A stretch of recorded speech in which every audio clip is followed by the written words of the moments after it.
So this is going to be the first time that I've ever seen this scene. This was one specifically that I really didn't want to once we did it. And when we first talked about doing this, in the very, very beginning, I knew this scene was going to come. And it was, I told you, I was like, give me a heads up when this day comes, because it's not going to be a good one. Well, the thing with this scene, it's a super difficult scene to shoot. The first time we shot it, we did like at least 15 takes or something crazy like that. And then we thought we had it in the can. And well, I thought. Well, no, we all thought. We thought we came back to work and we started putting it in. And for me, there was just something that was, I felt like we could convey the same amount of emotion with less. Yeah. And it was a hard thing to tell Troy because everybody put so much into it. And it's like, we got to do it again. Well, I remember that we got to day come back to this. when you came back and you told me that we have to do this again. Obviously, you know, you'll see why what we're talking about. But this is the defining moment for Joel. This is where he draws that line in the sand, where he has few moral lines left to cross. I'm so amazed with how well Hannah did, and yeah, I mean it was difficult to watch just on the mocap stage, and we actually had people after a few takes leave the set. They were like, I can't watch this anymore, and they just took off. But from a story standpoint, it's so important to show just what the violence does and how it like rips apart this family.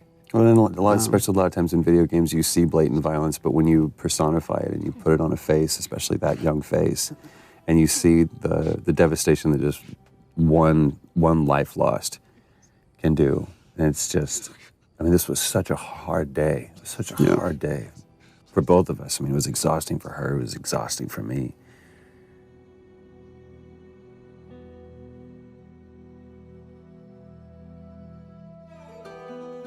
So the opening credits, the thing with the opening, initially we didn't want to do opening credits, we didn't even have the idea for this, but the jump felt too sudden to go from Sarah dying to then 20 years later. And making up. We found that when people watch it in succession, they're not paying attention when we start introducing Tess in the world because they're still recovering from Sarah dying. So we're like, okay, well, let's have this opening sequence that can kind of help bridge the gap.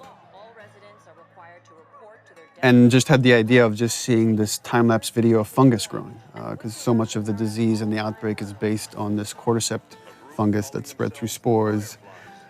So we contacted a group at Sony San Diego who did this whole opening sequence for us, and they actually got these fungal kits where they grew fungus like in their bathrooms and filmed this over like days to produce this thing.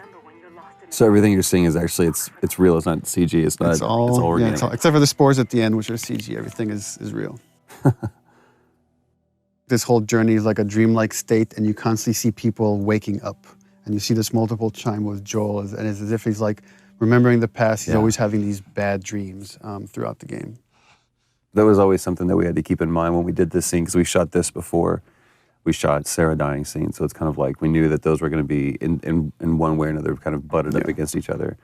But this is such a great thing. Again, this was in the audition thing that we did when we were trying to find Tess, and when Annie walked in, it was just like she walked in as Tess. We saw a lot of different people for that, and this was just such a great, because the relationship you see from going from Sarah and Joel to now Joel and Tess, it's just, I don't know, you see everything, like the house that he was in before was nicer.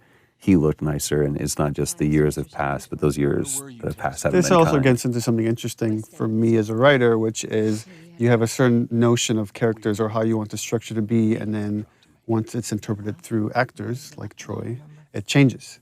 Like I've always imagined as Joel doesn't really care for Tess. He's completely shut down, and Troy treated it differently, which is I think he really cares for Tess, and even though he might not show it, and we just kind of embraced that.